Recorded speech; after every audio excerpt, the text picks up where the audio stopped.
Hi, I give a talk today in a French laboratory at the Museum of National History of Paris about sex determination sensible to temperature in reptiles and with a focus on ecology and evolution.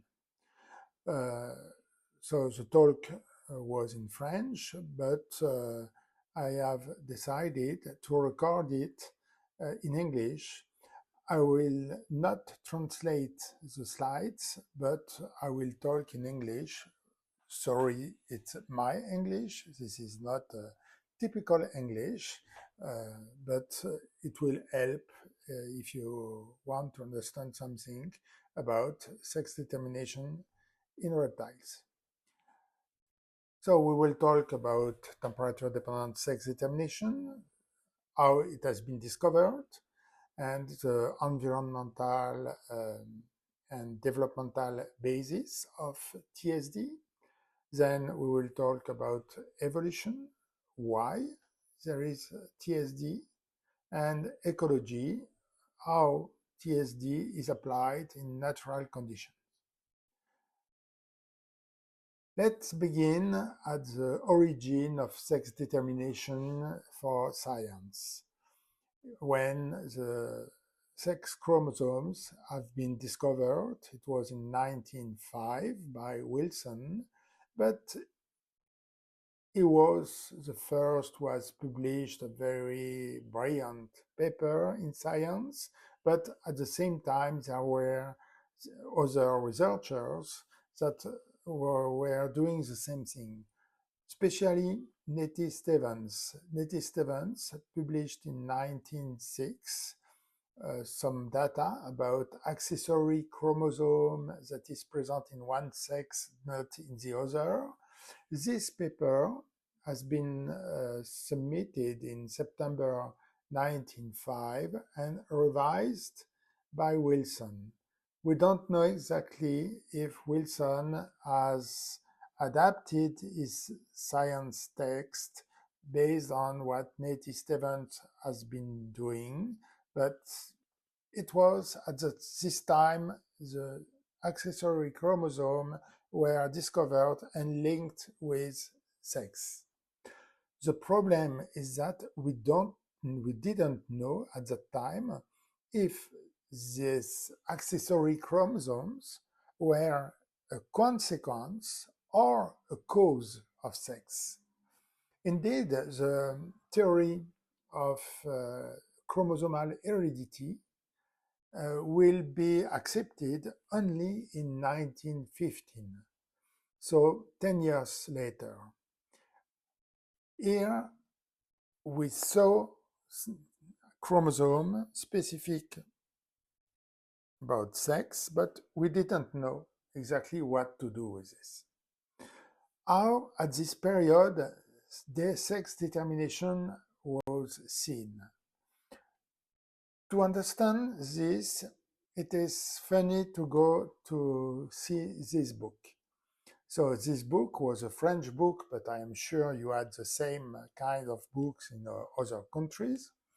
The Dr. Regnault has written a book, Fille ou Garçon, girl or boy, and he explains many methods to choose if you will have boy or girl for a human. There were many editions between 1936 to 1955, and it was really a bestseller of the time. He explains that if you have fever, you will have more one sex. If you are vaccinated, you will have another sex. If you have sex for during full moon, you will have one sex, and so on. It was 200 pages of many crazy stories. At that time, sex was seen as something multifactorial.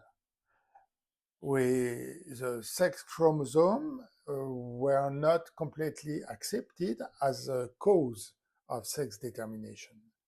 Sex was seen as something very complex.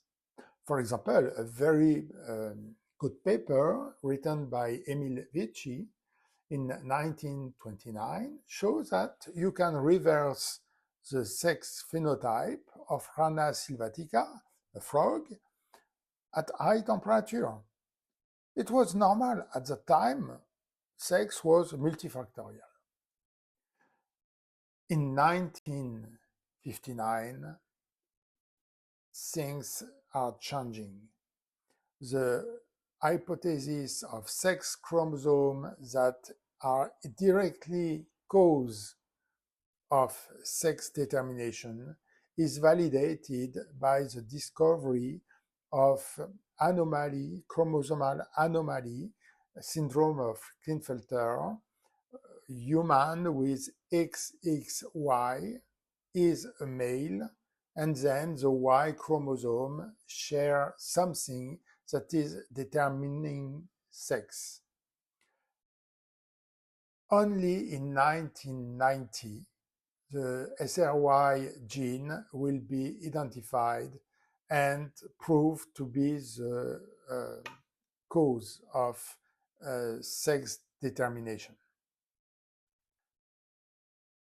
But at that time, so this idea was accepted for human, but in zoology, it was much more diverse. There was still a multifactorial hypothesis for zoologists. In 1966, Madeleine Charnier was doing a PhD in Dakar. Dakar at that time was in Senegal, and Senegal was part of a French colony. Madeleine Charnier was doing her PhD about anatomy and development of urogenital system in the lizard Agama. She obtained eggs from with different opportunities, sometimes from dissection of females, sometimes she found eggs from the field.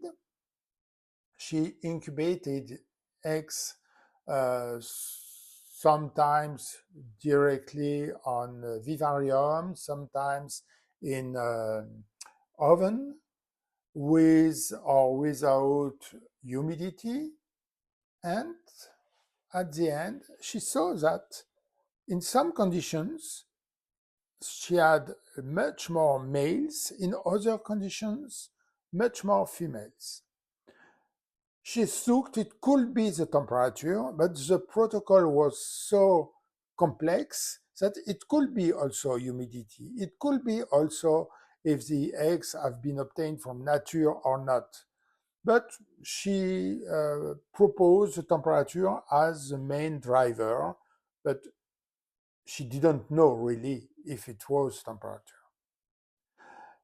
In 1969, Claude Piot was doing, close to Paris, a thesis very similar, but for turtles, Greek turtles, Testudo greca, and he studied the development of urogenital system of normal eggs and eggs treated with benzoate of estradiol.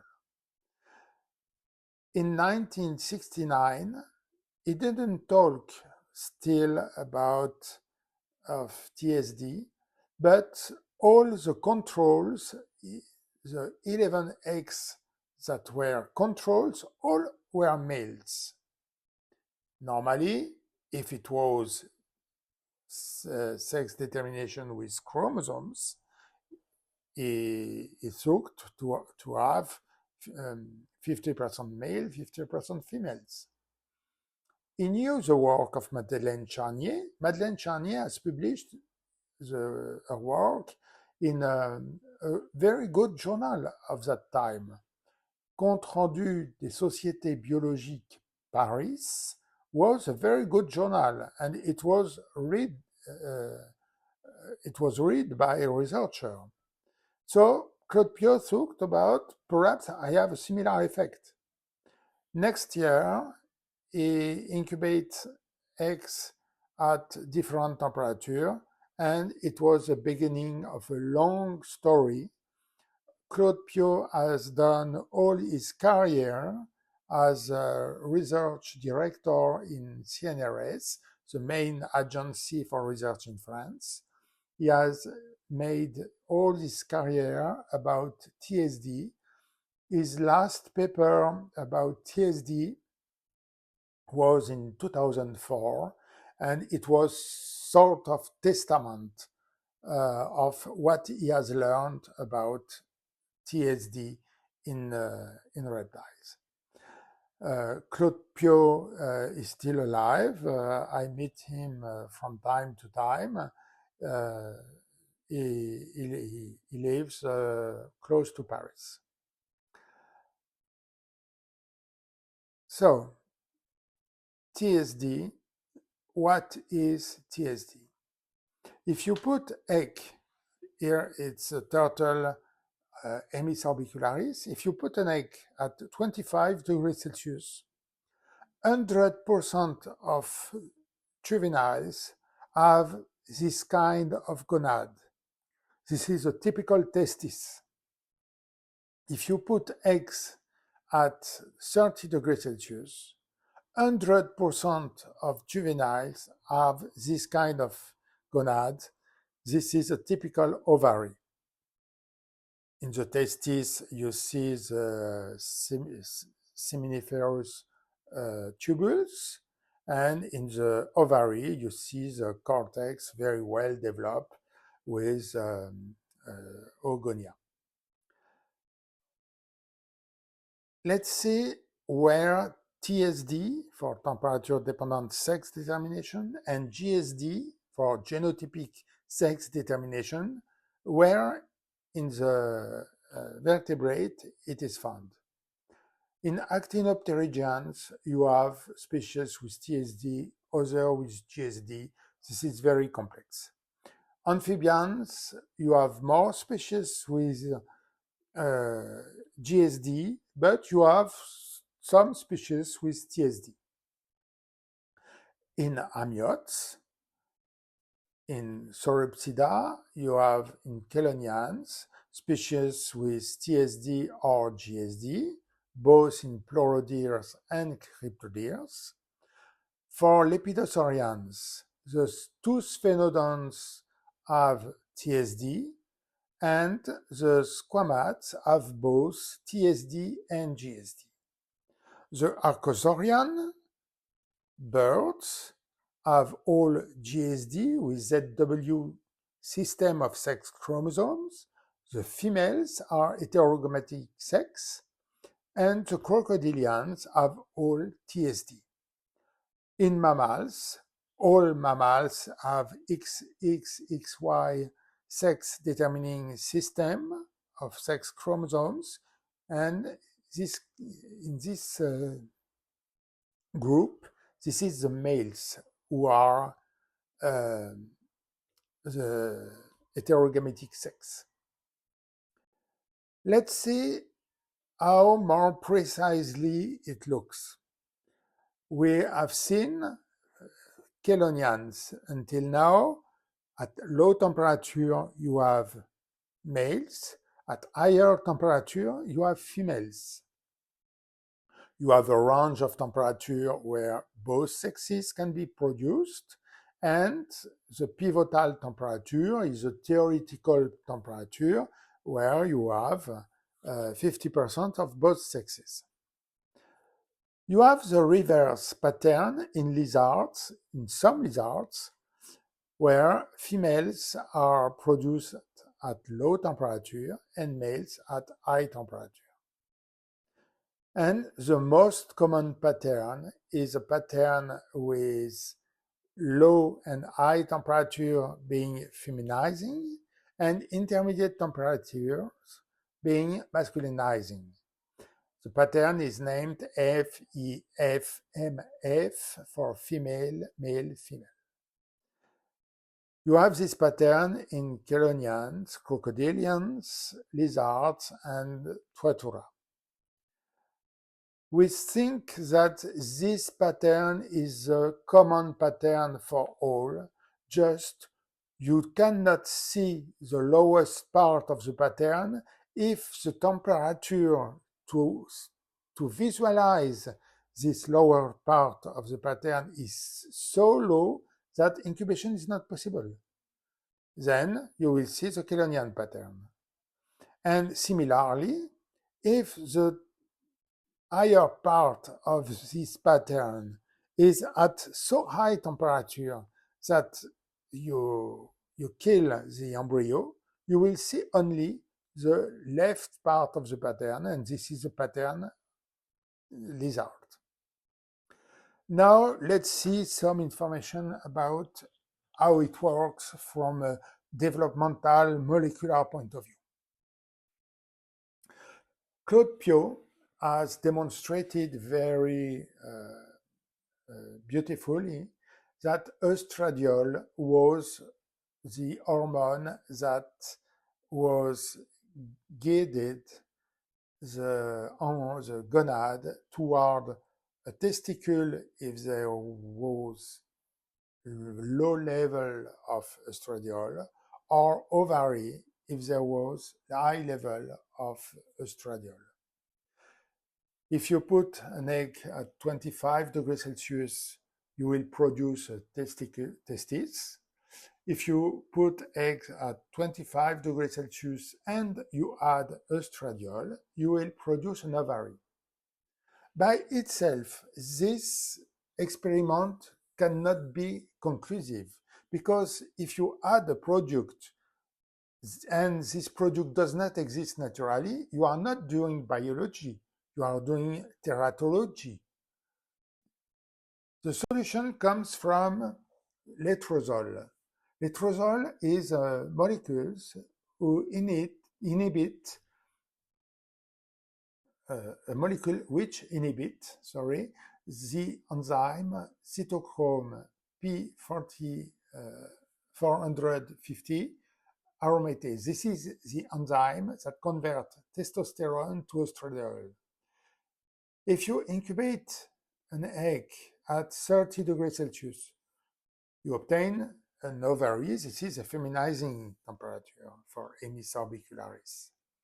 If you incubate the same egg with letrozole, you will obtain a testis.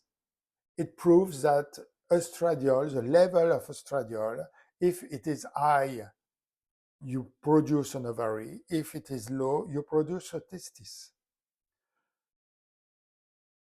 When during development, TSD, so the sex determination is sensitive to temperature. This is during development when the gonad appear at the top of the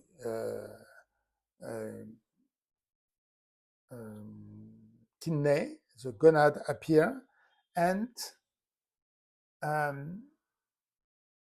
during approximately 15 days, the sex is sensitive to temperature.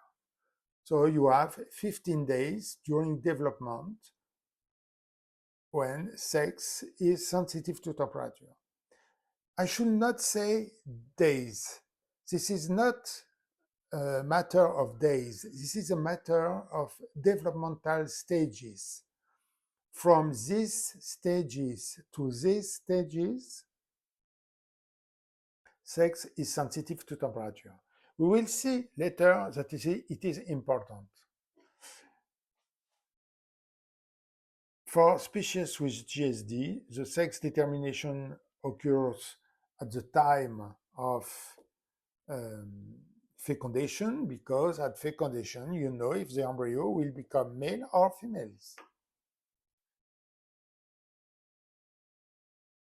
So we have seen that estradiol is the hormone that will direct sex toward um, testis or ovary, gonad toward testis or ovary. But what is the true target of temperature? It's not completely clear. I show you this beautiful experiment done by Blanche Capel in University of North Carolina, I think. She has done a very nice omic work. So they took gonads at different stage and from eggs incubated at different temperatures, masculinizing or temperature or feminizing temperature. And they show that depending on the stage, there are many different genes that are overexpressed or not, depending on the temperature. Okay, it is not one gene. This is 100 genes. And even before the TSP, before the embryo is sensitive to temperature for sex determination, there is no gonad. So they use kidney, brain, and liver, and they show that in this organ, you have many genes that are overexpressed at masculinizing or overexpressed at feminizing temperatures. So we have some information that some gene could be the master gene, but we must take into account that we are in an ectotherm. When you change the temperature, you change many things. You must also note that the experimental design was not ideal, because here you have a confounding effect. You cannot say if what you are looking is an effect of temperature or an effect of sex, because they use masculinizing and feminizing temperature.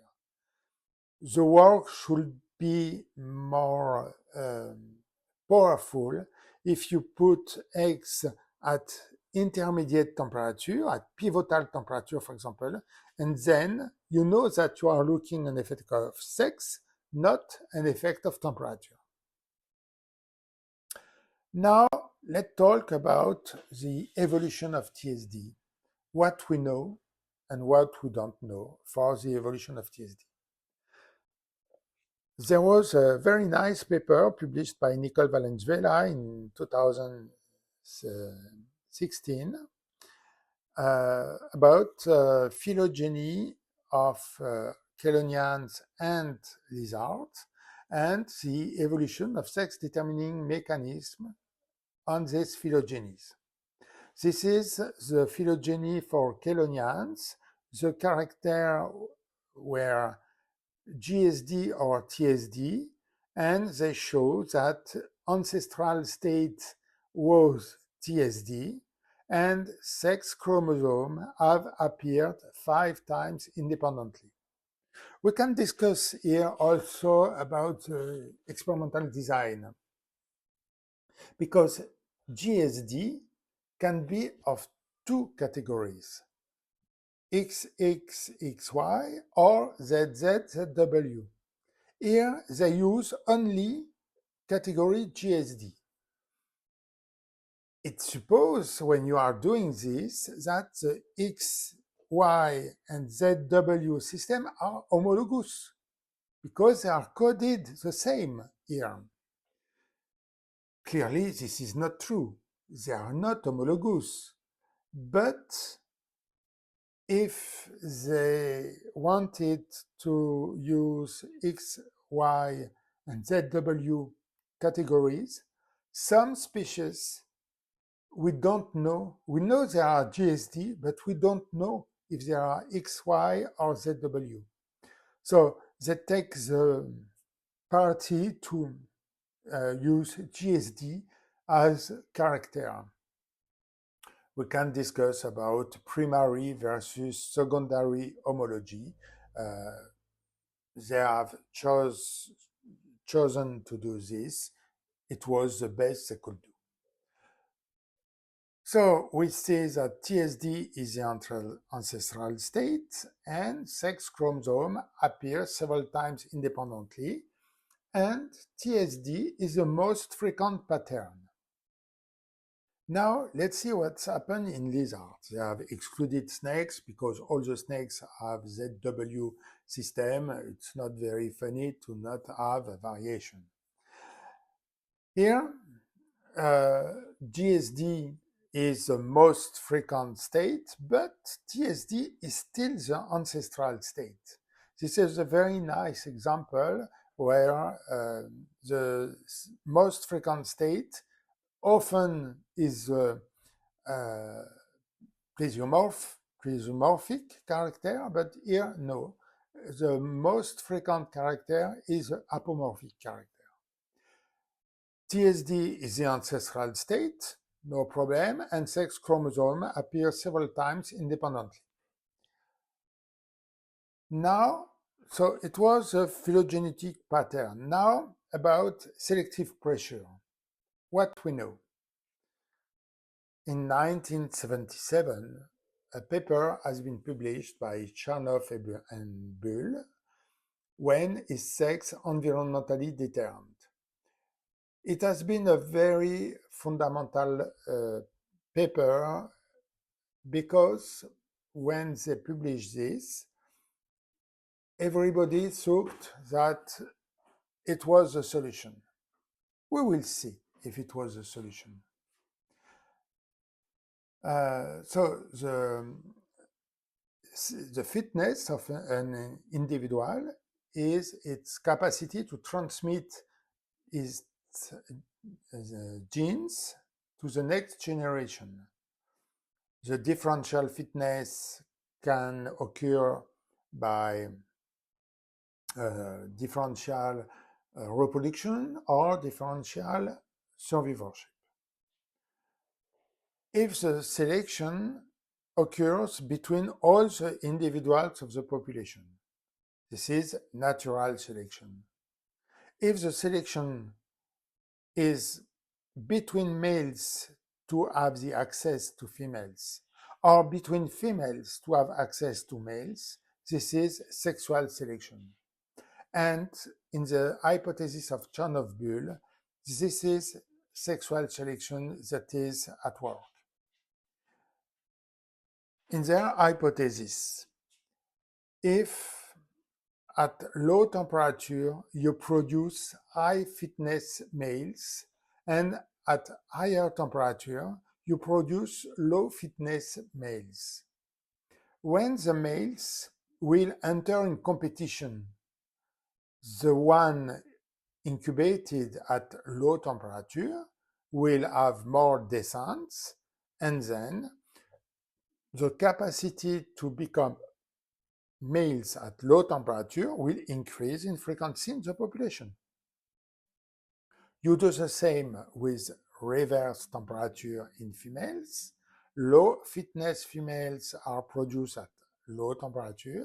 High fitness females are produced at high temperature.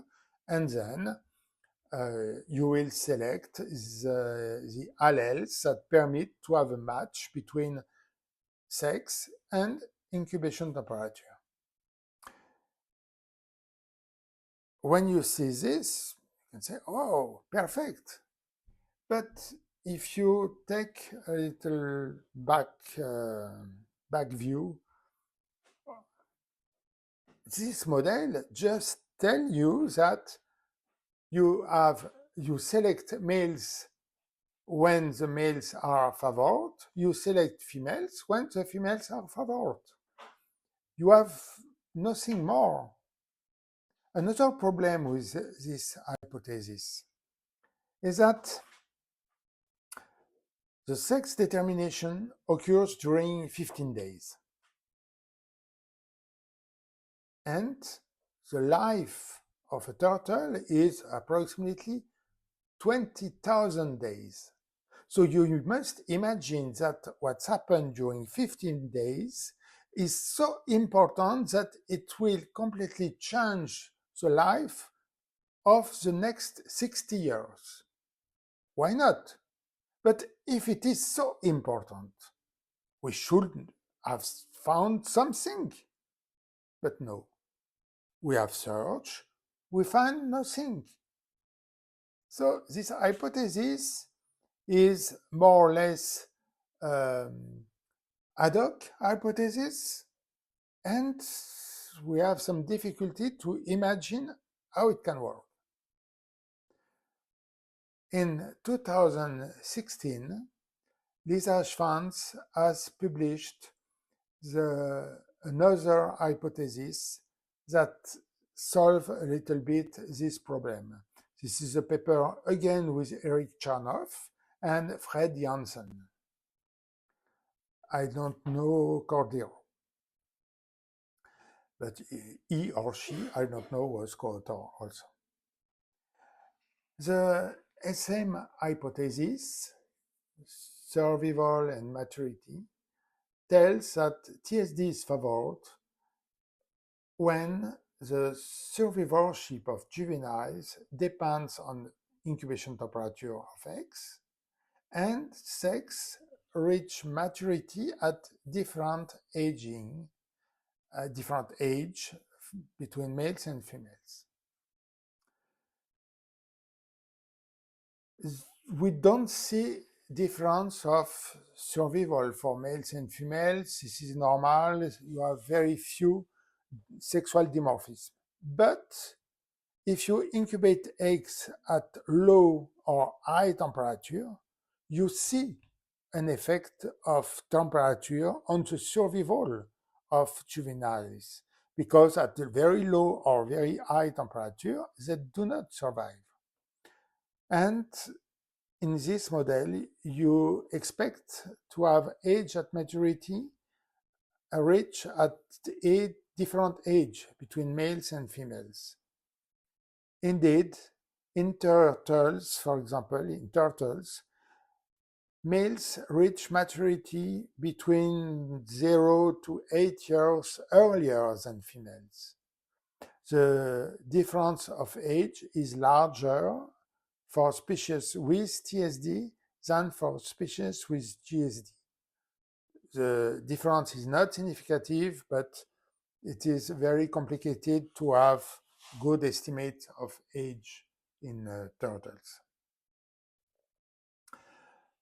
So the SM model explains very well how an advantage can be given to TSD, but you have also constraint. When TSD is present, the variance of sex ratio, the interannual variance of sex ratio, is linked to the number of cohorts of the adults, of the population of adults. When you have species with individuals that live very long, the fluctuations are smoothed by this effect of overlapping of generation. When you have low longevity, the cost of TSD by the fluctuation of sex ratio is higher, and the cost can prevent the SM model to be at play. And this cost of TSD, this differential cost of TSD for high versus low longevity individuals could explain why in turtles many species have TSD, and in lizards it is more rare. It is more GSD that is at play because of the cost of sex ratio. It has been partially demonstrated, mainly for turtles. The longevity of turtles with TSD seems to be much larger than the longevity of turtles with GSD. Just take into account that sex identification of age is very complicated for turtles. We have published recently a review on this subject, and it is very complicated to have good value for age of turtles. Now let's talk about ecology. Temperature sex determination occurs in a world where we are talking always about climate change. Here, this is a graph from Jake, and this is a carbon emission, and this is a conversion in terms of temperature. You see that depending on the hypothesis, the temperature can increase from 2 to 6 degrees Celsius. And 6 degrees Celsius is huge temperature. When you see this thermal reaction norm of sex ratio, the range of temperatures that produce both sexes for green turtles goes from 27 to 31, 4 degrees Celsius. And here, climatologists tell us that the temperature will increase by 6 degrees Celsius. How we can estimate sex ratio in natural nest? The naive procedure is this one. You have this pattern of sex ratio at constant temperature. You see that at low temperature, you have 100% males. At high temperature, 100% females. And you have a shift from these two extremes. This is for green turtles again. Then you apply, you measure the average temperature in a nest, for example, 30 degrees Celsius. The average temperature is reported on this graph, and you go at the y-axis to see what is the sex ratio. This naive procedure is completely wrong. Let's see different explanation why it is wrong. But there are many others, but I will not have the time to say too much about this. Just, for example, first, this pattern, the logistic pattern, which is classically fitted in for thermal reaction norm of sex ratio, is symmetrical around pivotal temperature. There are no theoretical reason to have a symmetric pattern. Indeed, we have developed an asymmetrical function to fit this kind of data. I name it Flexit. And in the Flexit model, this is a model fitted for green turtles. You see that this is asymmetric pattern. Okay, so we can use asymmetric pattern. But this asymmetric pattern is generally fitted using maximum likelihood. Maximum likelihood does not give you the answer you want. I explained briefly, but this is very important to remember.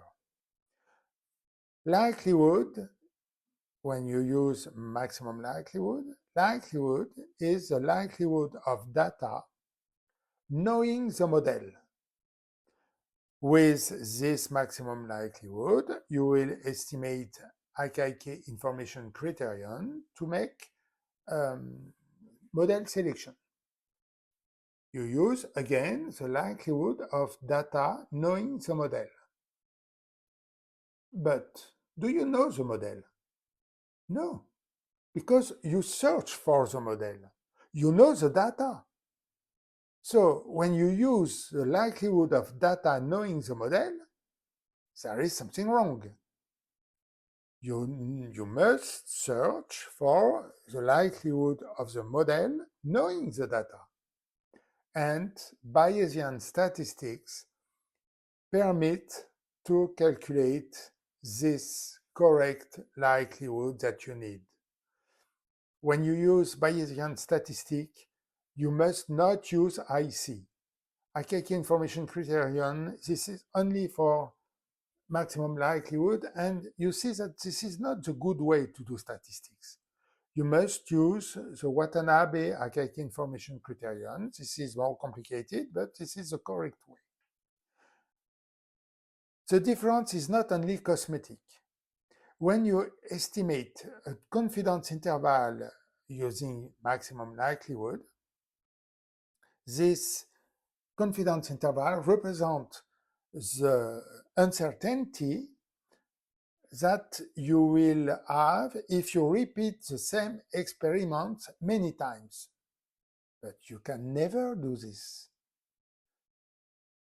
Contrary to the credible interval that you can estimate with Bayesian statistics, the credible interval represents the uncertainty of your data. And this is what you need. In the majority of the case, the credible interval is not the same as the confidence interval. So I'm sorry, but you should forget the use of maximum likelihood and you must use Bayesian statistics. Let's see another typical error that is done when these kind of patterns are used. Here we have 4 populations that are represented by RMU, Regional Management Unit, for green turtles. You see that they are at the same scale and you see they look very different. Indeed, if you are doing maximum likelihood and archaic information criterion, you see that you have a very strong difference between the 4 RNUs. But no, this is wrong. Because here you have a confounding effect. The confounding effect is the identity of the females. The female that you choose in Southwest Pacific obviously is not the same than the female for Indian or Atlantic. And when you take 3 female in one place, 3 female in other place, you do not represent the diversity, the genetic diversity of the females at each place. And what you interpret as RMU effect is in fact female effect because each female in the population is different. Now let's see what's happened when you calculate the average temperature to apply on the thermal reaction norm of sex ratio. The temperature does not determine sex during all incubation. Temperature determines sex only during a window of 15 days. If you take the average temperature during all the incubation, clearly this is wrong. You must use temperature only during the TSP, thermosensitive period for sex determination. The TSP is not the middle third of incubation, simply because the rate of development depends on temperature. If, for example, the temperature is lower at the beginning and higher at the end, the development will be very slow at the beginning and increase more and more, and the TSP will be shifted to the right. So TSP must be defined with a model of growth of embryo and with stages. Another point for the problem of applying the average temperature has been demonstrated in a very beautiful experiment by Arthur George in 1989 and 1994. Arthur George and colleagues incubate eggs at the same average temperature, but they make change of the fluctuation of temperature. Same average, fluctuation different. And they show that the higher are the fluctuations, the more feminized are the conditions of incubation. So this is not the average temperature that determines sex. This is a mix of average and fluctuation during the TSP. If you use naive method, using average temperature or using incubation length or proportion of time above or below pivotal temperature, you will make prediction similar to random numbers. All the publications done until now about sex ratio in species with TSD use random numbers. So what we should do? We had the chance to have a collaboration with the laboratory of Janet Vineken. Janet Vineken records temperature in many nests in Florida, and she takes 10 juveniles that she reared in a tank for 6 months or 1 year. At that stage, she can sex juveniles with laparoscopy, and she can release these individuals. Using this data, we have been able to produce a mechanistic model for sex determination, and we have been able to make prediction of sex ratio, which are the best that we can do until now.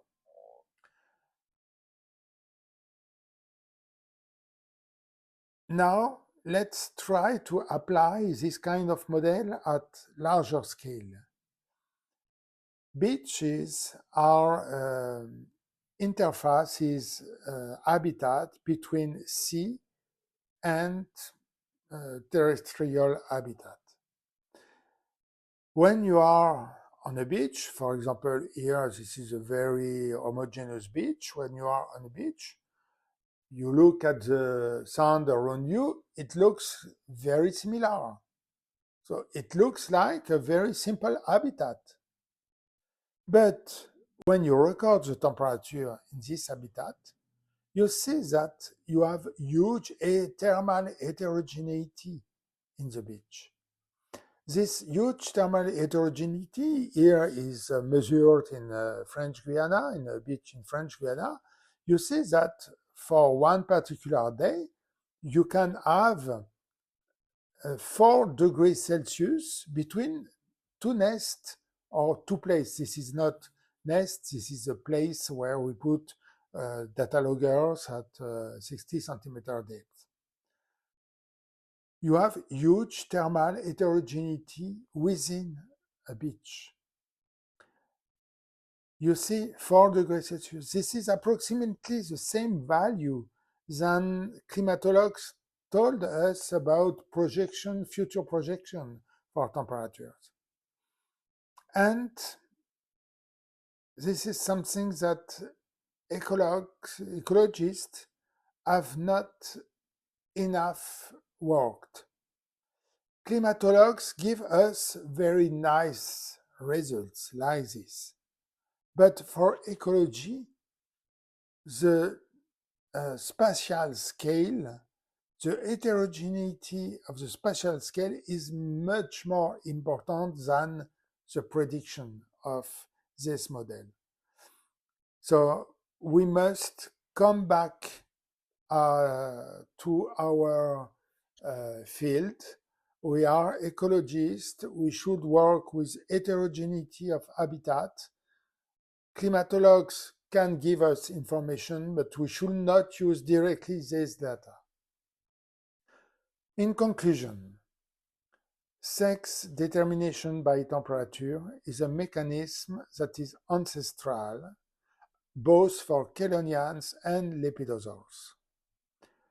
The target of the temperature is not known, but perhaps there is not the need of one target. Perhaps this is simply that many genes are sensitive to temperature. We don't know now. Selective pressure that conducts to selection of TSD can be explained by a covariance between effect of temperature on survival of eggs and different age at maturity for males and females. The cost of TSD is linked to fluctuation of sex ratio, and this cost is less and less important when the longevity increases. We have a model to predict sex ratio based on time series of temperature in a nest, but until now it has been validated only in one species of marine turtles, the loggerhead Caretta caretta. And thermal heterogeneity of habitat is much more important than what we thought, and probably this is the key to understand the resilience of turtles to climate change. Thanks a lot. Bye.